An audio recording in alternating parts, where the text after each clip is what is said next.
Hey, buddy, what's going on? Quiet time in my basement. Right on, man. I'll tell you, this virtual school stuff is killing me. Yeah, I'm Yeah. lucky.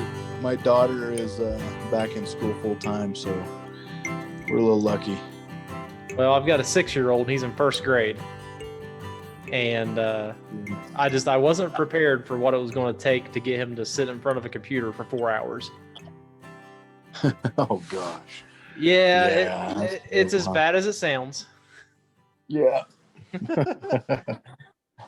So you say your daughter's back full time? Is she still like in the primary schools, or is she in college? She's in fifth grade. Oh, okay. Yeah. Yeah. So we live in a kind of a rural community where she has a rural school, so they're not as strict. They're a little more lenient. Yeah, I mean, we live in Loveland. It's not too awful bad. I think they've actually pushed up the timeline for when they're going back a little bit. Originally, they were going to go back October 19th, Mm-hmm. but my oldest is starting back Monday, so that's a good thing. Yeah, man, that's good. Yeah, That's a good thing. I was kind of hoping he'd be back in school for deer season, but all of that went right out the window. Yeah, I hear you. Yeah, so my mule deer season got all threw out of whack, but that's okay. Did you have archery? Yeah. Yeah. It's the first archery hunt I've ever done and the first Western big game hunt I've ever done. Let's see. Sorry, I realized you guys, can you see me? Yeah, you're good. Okay, good. That's probably better. Um, so this is your first time hunting or what? Oh, no. So I moved here from Ohio last year. Yeah. So kind of like you, I guess you call it a Midwest boy. Yeah. Used to the rolling hills, kind of the flatness of the cornfields. Yeah. And then my wife and I decided, heck, let's move to Colorado. Sold our house, and next thing you know, here we are. Just on a whim, huh? Nice, dude. Pretty much, yeah. Took about 2 days to sell our house in Ohio. Wow. 30 days later, packed up, and we were out of there. Nice. No jobs. Didn't know anybody out here. Nothing. Dang. So when you figured that you want to do a podcast? Probably around May. After a couple of months of being stuck in the house in quarantine, Mm-hmm. I needed something to do. Since we moved out here, I've been a stay-at-home dad. Yeah. And I love staying home with my kids. I really do. I've got to go on a lot of adventures with my boys. Spent a lot of time hiking, a lot of time playing in the creeks and rivers. But I needed something to apply myself to. And, the podcast was, I love listening to podcasts. And I figured this would also be a good way to maybe network with some people that know way more than I do about hunting and everything else out here. And so far, it's been pretty fun. I've liked it. The focus wasn't so much on hunting or fishing. It's just outdoor recreation in general. Yeah. And I found myself talking to a lot of conservation and wilderness therapy people, which kind of surprised me. I didn't expect that. Okay. But with hunting season here, I kind of thought I'd do my due diligence and find some interesting and accomplished hunters. And I saw the video of you shooting that elk, and I've never seen an elk go down like that. That was nuts. That was crazy, right? So I want to talk about that real quick. What happened? Did it just deflect up and hit its spine? Dude, I still don't really know, because it went in way below, like seriously 6 to 8 inches below its backbone. And it went through the top of the front shoulder blade into the second shoulder blade behind it. Oh, geez. Somehow it must have hit some nerve or something that ran through there, because it just dropped. Well, I mean, for people that maybe haven't seen it, I'm sure whenever this airs, you have it on your Facebook page, right? Mm-hmm. Was it Western Obsessions TV? Yeah. Yeah, watch that video because that elk absolutely just had its legs knocked out from underneath it. It was the craziest thing I've ever seen. Yeah, dude, I've never had a deer, elk, anything like that drop like that with an arrow. Well, I Crazy. mean, so between that and your antelope, I don't know what bow you're shooting. That thing is gnarly. I'm shooting a Matthews, the new Matthews, Uh huh. the VXR. Uh, I but I put in some cams, so I'm pulling 80 pounds. And then I'm using Easton's full metal jackets with the G5 carbon steel fixed blade, 3 blade by Montec. Keep using it, whatever it is, Yep. because your slow mo video of the antelope, I've tried and tried and tried to find that arrow. I can't see it. I can't see it either. I try to slow it down and try to pull it out a little bit to try to see the arrow. I couldn't see it either. It went pretty quick. Are you one of those guys that trade your bow in every year and get the newest one? No, no. Actually, this year's I had a bow for the last 5 years, and this is my first. Since then, I just bought a new bow this year. Okay. No. Well, that's I'm gonna touch on more of the gear conversation later because I've got some questions Yeah. about that. But so a little bit of your background. You're not from Colorado. I'm not. I'm from Nebraska. Grew up in Nebraska, hunting whitetail, pheasant, quail. Um, you know, just kind of that type of game. So it was a hard transition to get into elk hunting and even mule deer hunting. So it's just a completely different hunt, and you're out here with thousands and thousands of acres of public land in the mountains, and where do you start? It's quite overwhelming coming from the Midwest. Oh Right? yeah. I Yeah. will say one thing that has helped a little bit. The interactive maps from CPW. They may not be perfect, but they give you an idea. Mm-hmm. That way you can start narrowing down some of this, like you said, the vast public lands, and at least target some areas where it's likely they'll be based Right. on their migration corridors and their wintering and summer patterns. Mm-hmm. Yeah, that's nice. I use Onyx a lot. Do you use Onyx? Mm-hmm. Yeah, that's a good tool. So, how did you end up in Colorado? A girl. Well, I guess there could be worse reasons to end up here. Yeah, the story goes. I was dating a girl. We're living together, and we wanted to kind of like you and your wife, just wanted a change. I actually really wanted to go to the East Coast. I wanted to move to Boston, where Ooh, it would be a completely different culture change. And she wanted to move to Colorado, and she won, of course. That's how it usually works. smart lady. She And made the right choice. yeah, and Colorado's still pretty Midwest. It's kind of a melting pot now, but it had a Midwestern feel. I moved here about 15 years ago, so I've been here for a while, Yeah. and I just want a completely different culture. But she won, and then we ended up breaking up 3 months. We were together 5 years. Ended up breaking up 3 months after we moved here, and I had bought a retail store, a GNC. So I'm like, well, shit, I guess I'm here. Oh So I've been wow. here ever since, man. Yeah. And reading a little bit about your biography, you've had a pretty accomplished entrepreneurial uh, uh, career. Yeah. Yeah. I've been blessed and very fortunate with business, my entrepreneurial career.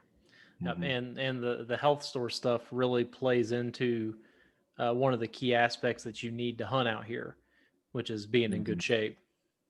Mm-hmm. Yeah. And, digging into the business side of things a little bit is I developed some sports nutrition stores. I created them, franchised them, manufactured product to sell to my franchises.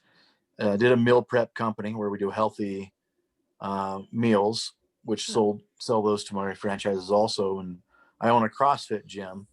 I don't do a lot with the sports nutrition stores anymore, Mm-hmm. um, but I'm heavy into CrossFit, and that's really what helps me do the backpacking, many miles a day hunting. Like, shoot, the first 2 weeks of the season, first 10 days, I helped some guys hunt after I killed my bull. First 10 days, we're already over 100 miles in 10 days. and you just got to be in shape, man, to do that. And that's how you get into elk, though. If you got to hike your butt off to find them. Yeah, I've heard some people explain it as, once you find them, it's a mad dash to make sure you can get to them.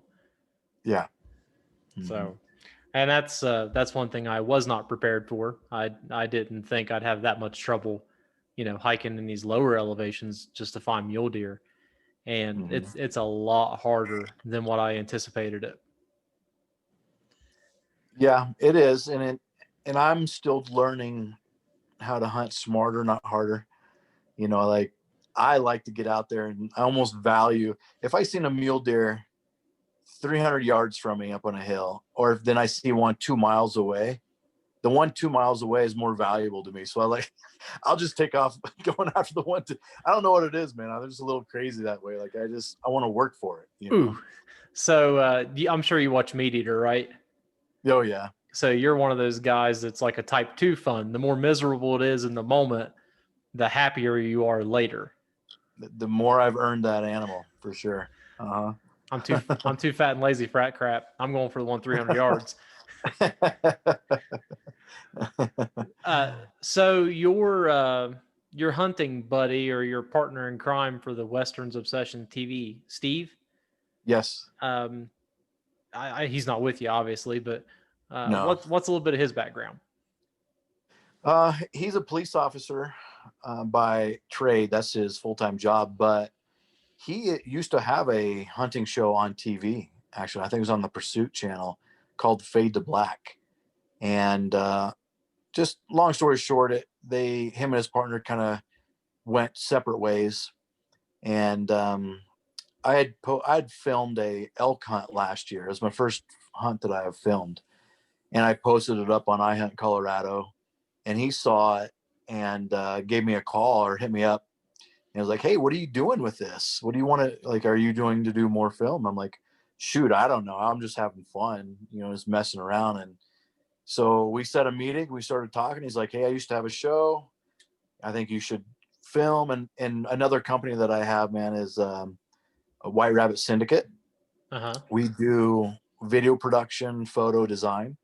So I've developed that company to help all my other businesses market, to build websites, create content for all my other companies. And it plays right into my hunting thing, right? So yeah, I was like, well, shoot, man, I got the videographers. I've got the guys that can edit, can come film for us. So long story short, we said, let's give it a shot, man. It'll be fun. God, that is awesome. Because Yeah. that's kind of like the stuff dreams are made of for outdoorsmen, to have your own hunting show, to be able to market and sell that type of entertainment. Mm-hmm. And I'm a big fisherman, so to me, Yeah. having a fishing show would probably be more my speed. But Sure. either way, it's awesome. Oh man, and my friends I'm loving it, man. And then this is my first season of trying to film and put together shows. And I'm learning a lot, and I've already made mistakes, and there's some pressure now, man. You got to kill, you got to harvest animals or you don't have a show. But my friends are like, God, you're living the dream, man. Like, how's the dream today? Yeah, all your muscles are aching. It's a hell of a Oh shit. dream. Yeah, I mean, even this morning I got up and I had the day to do what I want with, and I have got a mule deer hunt, fourth season. So I went up and hiked about 10 miles this morning trying to scout for a mule deer hunt. And I got back, I'm like, shit, I already put in too many miles a day. I gotta call it quits. I was supposed to do a third season elk hunt, Mm-hmm. but the unit I drew in, the wildfires have absolutely just wrecked it. Really? Yeah, so I'm probably going to turn my tag back in. We're wanting to travel back to Ohio anyway, so Okay. unfortunately for me, I won't be doing any elk hunting this year. Well, that sucks, man. You going to do some whitetail hunting back in Ohio? Nah, probably not. No. To be honest with you, I never was much of a big game hunter, even in the Midwest. Mm-hmm. So I grew up. My grandpa was the one that got me into hunting, and the only thing we ever did was squirrel and rabbit. Sure. So You know, if it was a deer, we were like, oh, that's pretty cool. We saw a deer, and that was it. We Yeah. didn't bow hunt. We didn't use rifles, shotguns. That's it. Shotgun. Yeah. So it's taken my own drive and my own initiative to get into big game hunting. Okay. And Well, being by myself, the prospect of shooting even something as small as a mule deer out here is kind of daunting to me because I'm by myself. I'll be cutting it up in the field by myself, packing it out by myself, processing it by myself. yeah. So it's just double the work. I want to Yeah. do it, but at the same time, I'm like bordering fear. Like I'm almost afraid to do it. Ready to shoot one? Yeah, and it's really Yeah. weird. Opening day of archery season, I was out there and I had I don't know a couple of does, 50 yards. I probably could have snuck one in there. There were some limbs and stuff in the way, Hmm. but there were two parts of me. One was like, okay, I'm on top of this mountain, so I probably got two trips to get it packed out of here. And then on top of that, uh, oh shoot, yeah, I didn't want my season to end that early. Right. Yeah. For my first trip, I've been in the woods for maybe 2.5 hours. Right. Yeah, there's no fun in that. No. I should have That's the taken bittersweet. I should have taken the shot. Because here I Yeah. am, I'm coming up toward the end of archery season. I still haven't filled my tag, so Yeah. I may be eating a tag sandwich. Who knows? I mean, that's all right, man. As long as you get out there and learn more, experience, have fun, eat a tag sandwich. And I want, I've packed out, you know, bowls with me and just my camera guy. And it's hard. It's very hard, but it's like, but it's also satisfying at the same time. Like it's heavy, hard work, you bust your butt. Sometimes you do it for a couple days straight. But at the end of it, you're like, it was worth it because you got that animal harvested and got the animal out. So Yep. I want to be afraid of it, man, and just know you're gonna work your butt off to get it down. Again, fat and lazy. So fat and lazy, hard work. Yeah. Meanwhile, my neighbor over here has already got his bear tag filled, and he actually shot a moose this year. Wow. Yeah. Nice. So Very he's nice. he's Captain Kill All over there, and I can't get anything. So you guys just started doing the TV show stuff. You've got a few hunts under your belt. Yep. What are some of the lessons you've learned as far as things you need to do better, things you should do different, and what works Sure. for filming a hunt? Right off the bat, man, I try to do some self filming. That's really hard. Even with good GoPros, it's really hard to focus on hunting and focus on filming at the same time. And I just realized I missed, like I did a turkey one and I missed the kill shot, and you just don't get as good footage. So I think by having someone with you filming, and I'm lucky because I got videographers on staff. So um, it's really nice to have someone with you so you can just focus on hunting. You don't have to focus on both. And then the other little problem we ran into is my videographers aren't hunters. They don't understand hunting that well, and they're learning. But a lot of times I'm telling them what I'm doing and why while I'm hunting, and then placing them in places where they're not going to be seen, or like teaching them how to still hunt or to walk. And it was funny last year. I don't know if you saw that video or not, my elk hunt last year. And Ian was my videographer, and we're on elk, and I'm hiding in some evergreens, and I was like, okay, there's elk over there, and he just pops straight up and goes, oh, where? I'm like, I just grab him and throw him down to the ground. So that's the other little thing is I got videographers to go along with me, but now I got to teach them how to hunt, and I have to kind of like take care of those guys too. So I think if you find a guy that knows how to hunt really well but wants to film over hunting, like he enjoys it more than hunting, that's the guy that you need, man. So and actually I met Chase. Chase is the guy that filmed my elk hunt this year. I met him antelope hunting in Nebraska, and he's a good hunter, but he wants to film. He wants to be in that industry. So I took him along with me, and he did awesome. I didn't have to tell him where to stand, what to do. He knew it all. Filmed really well, man. It worked out perfect. With the shrinking number of hunters, I'd imagine finding one that knows how to hunt and film has to be super hard. Yeah, I think that there's a lot of guys right now that want to film hunts.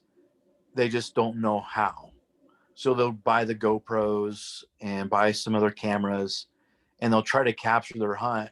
And it's becoming very popular, but they just don't know how to really film like an actual videographer. That's the problem that comes into it. Yeah. And with the growing number of people that are filming hunts, to me it almost feeds into the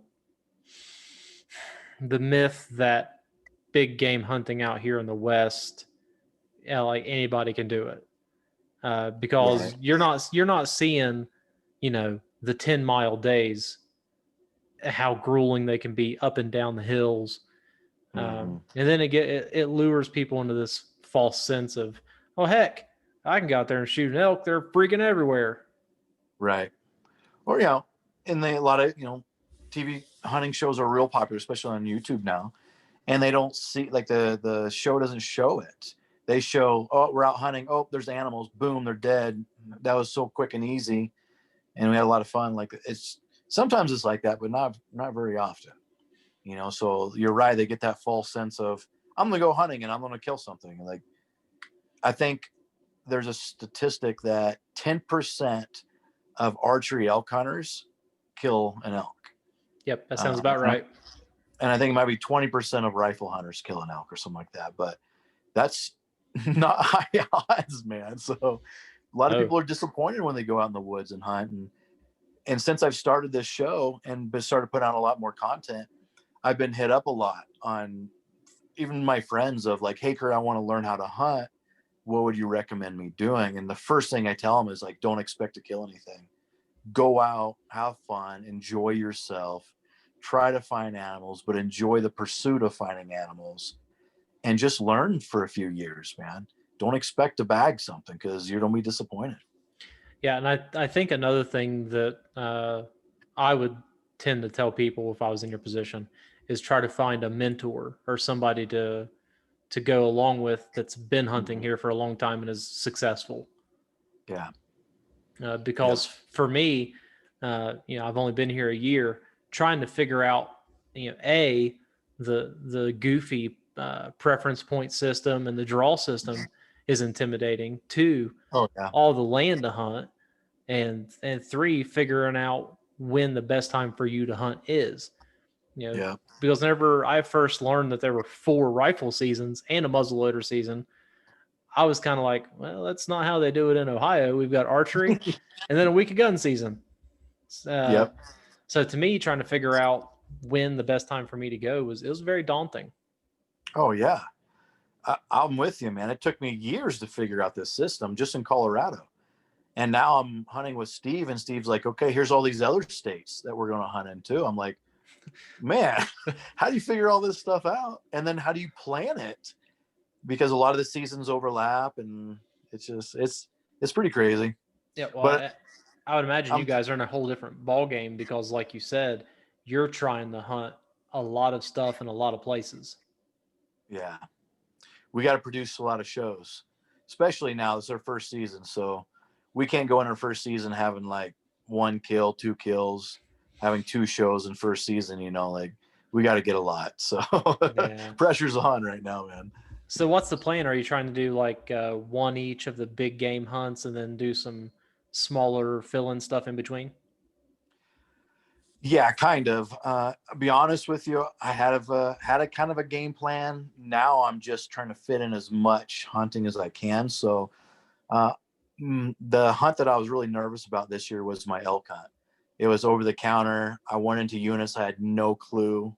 I hadn't even been in spots, so I was real nervous on whether or not I was going to get an elk or not. So a lot of that pressure is now off my shoulders. I got my antelope, color antelope. So I'm going to go back to Nebraska. I'm going to still hunt antelope in Nebraska. I've got a whitetail hunt in Nebraska. I've got a mule deer hunt here in Colorado. I might try some mule deer in Nebraska. Steve's got a bunch of hunts to film. His wife's hunting. She's got a really good tag. He's got a nephew that hunts.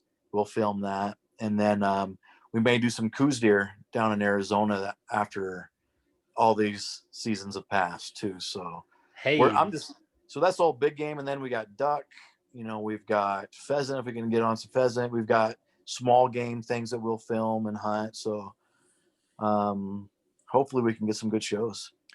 Coues deer is one of those kind of mythical deer that I've never heard of until I started watching Meat Eater.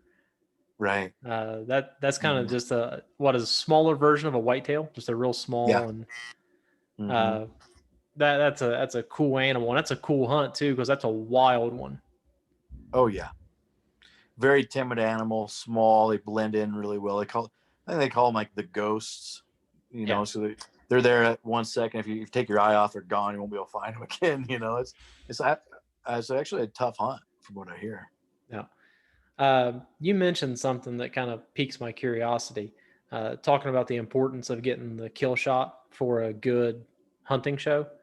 Yeah. Um, Sometimes I wonder about that because to me, I almost enjoy the more realistic stuff of, you chase an animal, you get in range, and then having that little bit of disappointment at the end where things don't work out exactly the way you want to. Mm-hmm. Uh, I kind of like that because it keeps everything kind of grounded.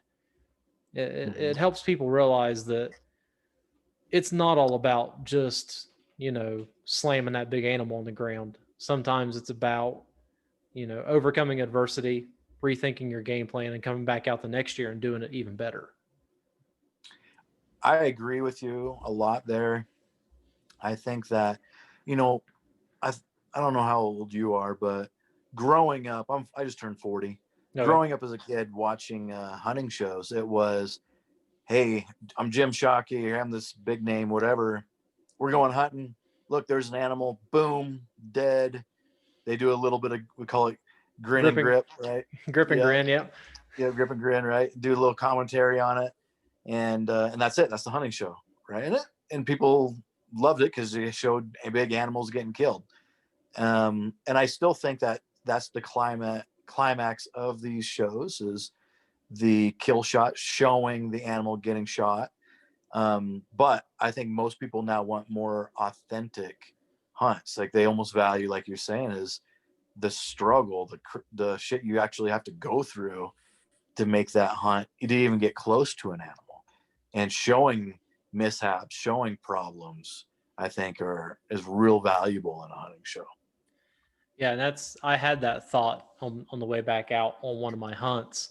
I was walking through the woods and I was just kind of thinking, there's so much work that leads up to even getting in position for the animal.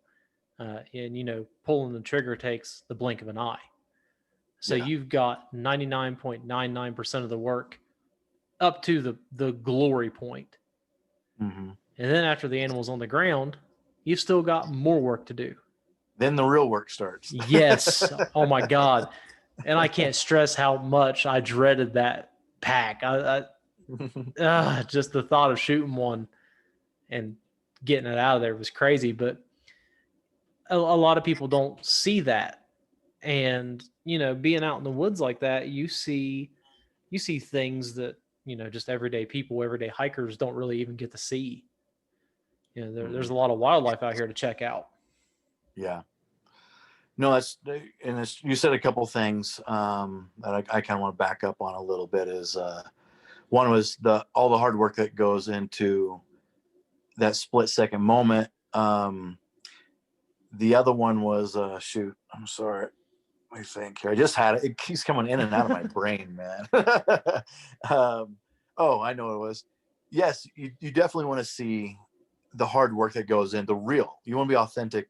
I think show authentic in the show, but if you don't kill anything, like you have 5 shows of you not seeing animals or not finding animal or missing a shot or like people don't Yeah. stop watching, man. I get it. See, I'm coming at it from a completely different standpoint than you guys are. You're trying to make this awesome content to fulfill people's desire to see a Yeah. a fulfilled big game hunt. and I guess I'm more the You dreamer wanting to hunter. learn. Yeah. Yeah. Yeah. When you said, there's a lot of hard work that leads up to that split second moment of pulling a trigger, I realized this the other day. I have a sorry, I have a lot of companies, but I have an outfitting company Yeah. um, that we do guided elk hunting and deer, moose, the whole works, right?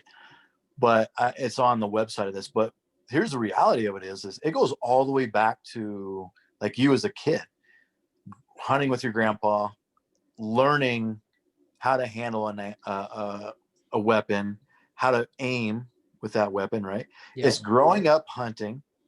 It's all the hours of practice. Like I practice my butt off with shooting a bow, man. Hours and hours and hours and hours and hours. Like almost every night in the summer, I'm shooting my bow. At least 10 shots every night. And it's all the gear that you buy that you need to go hunting. It's the e-scouting to the actual scouting. It's years worth of preparation to a split second moment. That's you know what I mean? Like Yep. years to a split second moment of you're about to let that arrow go, or you're about to pull that trigger of that gun, and is it going to be on? Is the animal going to jump your arrow? Are you going to miss? Like it all comes down to that split second moment, which is it's pretty amazing to me that you can put in that much time and energy, years worth of work for that split second moment. Well, that antelope sure as shit ain't jumping your bow. Yeah, he didn't jump anything, did No. he? uh, so you said you had an outfitting business. It's kind of Mhm. a curious thing for me. What's if you had to rank them in order from like what people struggle with the most to what they struggle with the least? Mhm. What do you say people struggle with the most? When I'm guiding somebody, Yeah. yeah, Is it just I the bet you physical can guess aspect it. of it?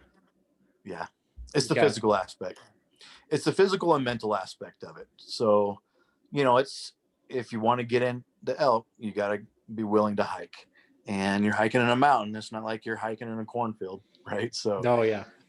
it's the physical aspect, and then it's the mental aspect. Sometimes we're typically out there all day. We wake up at 3:30, 4 o'clock in the morning to hike in the dark to be able to get to a spot when the day breaks.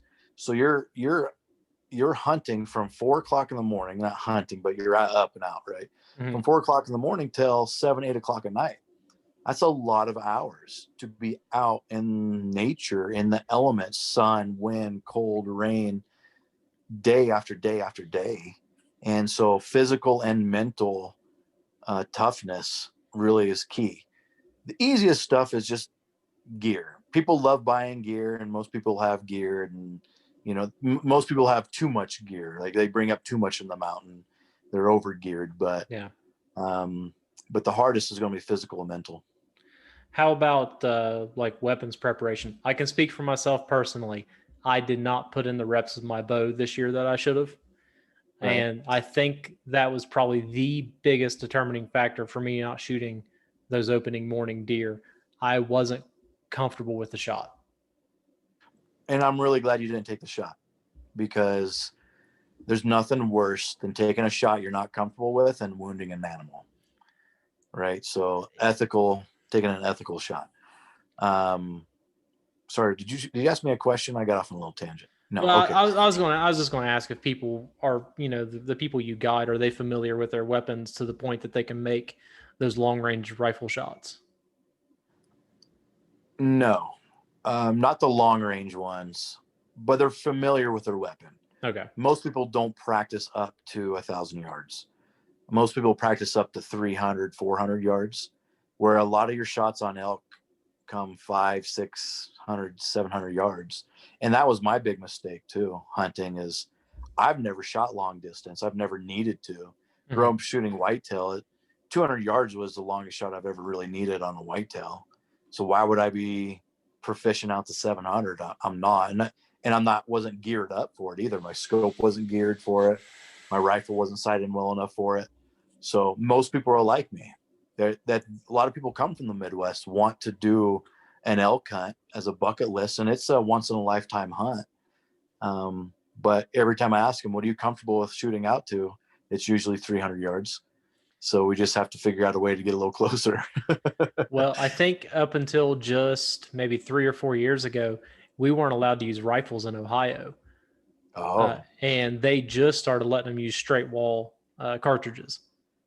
okay. So, for us hunting shotguns with a slug, if a deer was over 75, 100 yards, me personally, I was like, I'm not going to take that shot.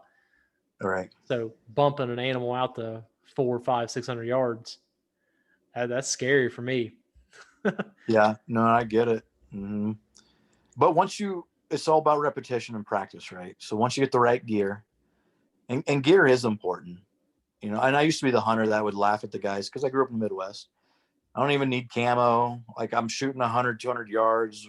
Why do you need Sitka and like Vortex and like the best of the best, right? I'd laugh at them until I started so I started Western big game hunting for elk. Then I understood and realized, shit, you do need the high end camo to stay warm and dry. You do need the nice optics and the nice gun to shoot long distance. Like you need that gear. So, Me again, and I got off on a tangent and forgot what I was talking about. me and my brother argue about gear all the time. So from everything, we're talking from cars, fishing, hunting, we're complete opposites of the spectrum. We'll take fishing, for example. I'll go to Walmart, buy an open face reel, just whatever's kind of cheapest that I like. He'll order the most expensive bait caster he can find, and and tell me that he's a better fisherman than me, and I kick the shit out of him. And Nice. I have some of the same feelings about camo, but the big difference for me is you just said the comfort. So when you buy that high end stuff, I assume I don't have any high end stuff, but Mhm. um, I assume you're getting the comfort, the longevity, and the quality of the product. Keeps you warm, keeps you dry. You can move in it. And here's the key, man: is who's going to kill more elk? Is it going to be the guy that bought the Walmart camo that got wet and cold and now he's off the mountain in 2 days? Or is it the guy that spent the money on the high end stuff and whatever brand that you like? Mm-hmm. But you could be out there a week and you're comfortable. You're warm, you're dry, and it keeps your scent down, whatever. But I'd rather be the guy out there a week rather than get miserable and have to come off the mountain. It's a good point. It really is. Just I'm a tight ass, so I have a hard time paying I get it. $100 and some dollars for a pair of pants or a shirt, and I'm not that serious. And that's the other problem. I'm not that serious about that style of hunting yet. Right. I'm sure once I spend a few seasons in the woods and I really get the itch, yeah. Mm-hmm. And again, some of that stuff, it just takes years of collecting. You said Oh hunting yeah. is kind of like a lifetime thing. Mm-hmm. Most of these guys spend their life collecting one piece at a time and Yep. getting their gear where they want it. Yep. See, what I did is I had an old 1971 Chevy truck that I restored a little bit and I sold it so I can buy all my gear at once. You know what? So I've got a 2002 Honda Civic out there that might be able to do that. there you go. Oh But boy. if I had to pick my favorite type of hunting, I absolutely love backpack hunting, where everything that I need is on my back. And what I love about it is I can go hike wherever I want to go. And at the end of the night, I can just pull out my spike tent and I'm sleeping right there. I don't have to come back to a camp. I don't have to come all the way back to my vehicle. And I'm waking up in the morning and I'm starting where I left off. I might be in the elk as I wake up. I really like the backpack hunt. So the gear for me is crucial to do Yeah. that. So, what was I going to say? I'm bad as you. I lost my train of thought. The other thing I was going to talk about was I do something a little bit controversial. Is I shoot long range with my bow. Mm-hmm. And most guys, and especially growing up in the Midwest, is you don't shoot more than 40 yards with your bow. It's just not heard of, and you don't have the pin set up, or you don't need to because you're hunting timber. You're hunting something you can't probably even see 40 yards away. It's too thick of timber, right? So, but doing a Western style hunt, there are times that you may have to shoot 50, 60 yards, especially antelope hunting if you're doing spot and stock. Oh yeah. And so what I do is I get proficient at my 20, 30, 40, 50, but then, and I'll also shoot all the way up to 100 yards with my bow. And I get really proficient at 100 yards. And the reason why I shoot long distance like that is I probably would never shoot anything that far with my bow. But now when I go back to a 50-yard shot, it's a chip shot. It's super easy because I've been shooting at 100. Well, Does you that make got sense? yeah, oh yeah, you've got guys like Cam Haynes and John Dudley. Yeah. That's one of their big philosophies, right? Is Mm-hmm. pushing that limit to the very farthest you can. And then exactly like you said, when you get back in the 50, 60 yards, you've got that shot dialed in. Yep. Yep. And because when you're shooting at 100 yards, one little itsy bitsy flinch, you've missed the target. And you have to be absolutely perfect with your follow through, with your release, with everything to hit that target. So now I'm training myself to be perfect every time. And then when I drop back down to 50, 60, 40 yards, man, like I don't have a thought in my mind that I'm going to miss. I know I'm going to hit it. Yeah. Well, and again, back to the gear, you've got a Matthews bow, you're shooting premium arrows, premium broadheads. Yeah. I mean, your gear is suited to make you comfortable for that kind of thing. Yep. 100%. That's And to be straight up, is I was shooting an old diamond I bought from Cabela's about 6-7 years ago, and I had that thing pretty dialed in. But I was shooting not old. I was shooting cheaper arrows from Cabela's. I think I'd get 6 of them for like 35, $40, and just whatever broadheads I'd throw on it. But my bow started to not shoot accurately after a little bit. And once I put cheap broadheads on after field points, I might as well have been shooting a shotgun. There was no pattern, really so I actually went on a hog hunt in Oklahoma, got a bad shot on a hog that I should not have at 20 yards. Like I missed by like 12 inches at 20 yards. Ooh. And after that shot, I trashed my bow, trashed my arrows, and bought a Matthews, got good arrows, good broadheads, and now like it made a world of difference, man. So that's some of the finer points of archery hunting that I've yet to learn, like tuning your broadheads, making Mm-hmm. sure that you're shooting the same as you would with the field point. Yeah. Mm-hmm. Is that something that people tend to overlook? Like they just practice with their field points and then throw a Yep. broadhead on? Slap on a broadhead and go hunting. And that's what I used to do too, man. So like I was in the same boat. And actually I've taken it so far that I don't use field points anymore. I only shoot with broadheads. Ooh. So I only practice with broadheads. That's an expensive way to practice. I know. But I don't wanna go from dialing in my bow with field tips to switching to broadheads to have to redial in the bow to make sure the broadheads are shooting. So I just stay shooting with broadheads. So I keep 3 arrows that are my setup with my broadhead that I want, and they're my practice arrows. So How long do you plan on doing the Western TV, Western Obsessions TV? Is that something you like, a project of passion, or? it's definitely a passion project. Like I'm addicted to it. I'm tweaked, man. I'm 100% obsessed with it. I guided a couple guys last year archery hunting, and one was 69 years old. The other one was 72. And they kicked the shit out of the mountain. It was just all over the mountain, man. It was Really? awesome.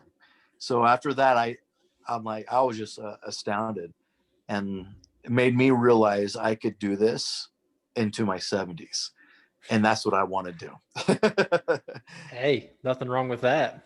Yeah. I mean, Uh, they were all over it, man. It was awesome. So, so are you guys just it's planning on fun. filming your own hunts, or are you going to film your guided hunts too?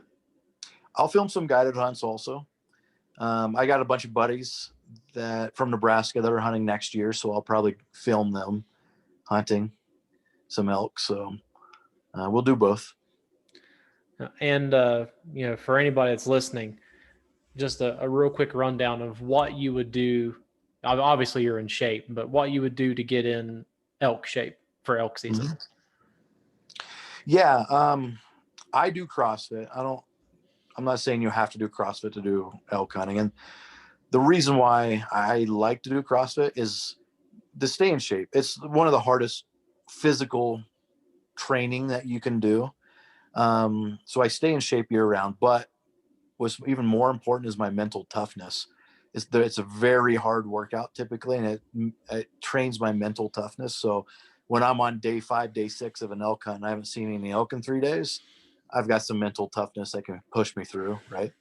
But I would say running is really good because even though I do CrossFit and I got good upper body strength and full body strength, I'm still find myself having to get used to hiking all those miles, and my legs from the knees down are not in as good a shape. They're not in 100 miles in 10 days shape, right? So I would say running, keeping your weight down and doing a lot of running would be really good to train for elk hunting. Yeah, I've always heard legs and lungs are the two things that matter the most. Yep.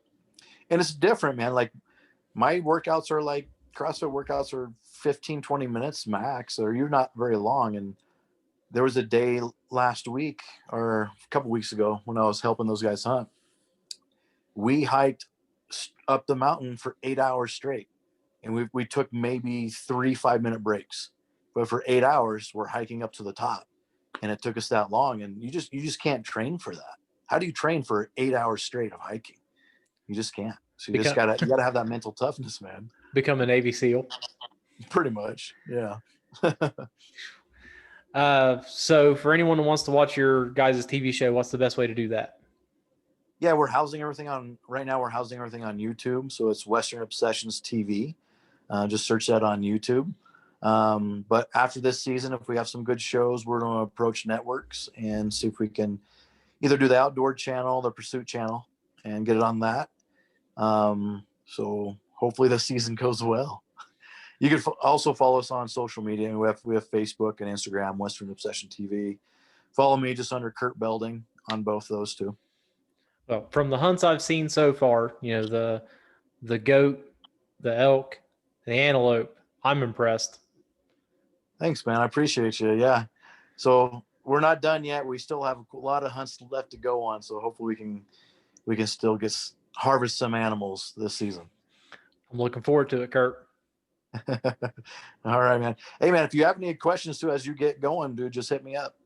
Throw me a text or give me a call, and I'm more than happy to give out information, man.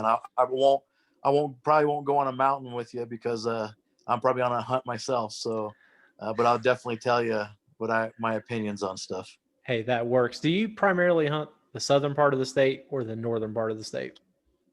Or I'm does more it? familiar with the southern part of the state, although I've got a deer tag right here in the Front Range, just west of the city. So Okay. I'm learning a lot of land out there, man. You got to do a lot of hiking and a lot of scouting. No, yeah, it's I'm hunting unit 20, so Okay. that's it's probably 20, 30 minutes from my house. That's probably the biggest reason why I picked unit 20. Yeah. That and it was free. I didn't need any points. Yeah, no worries. Have you found there's a lot of hikers this year? Uh, yes and no. I expected more than I seen, Hmm. and really the hikers didn't really start showing up until 9:30, 10 o'clock in the morning. Yeah. So it didn't really affect me any. I had already pushed all the deer away by the time they got there. There you go. That's just the way it works. Yep. Hey, Kurt, I appreciate it, man. All right, buddy. Yeah, hit me up whenever you want, man. Yes, Have a sir. good one. Thanks for having me on. Hey, no problem. All right. Later, Bye. buddy.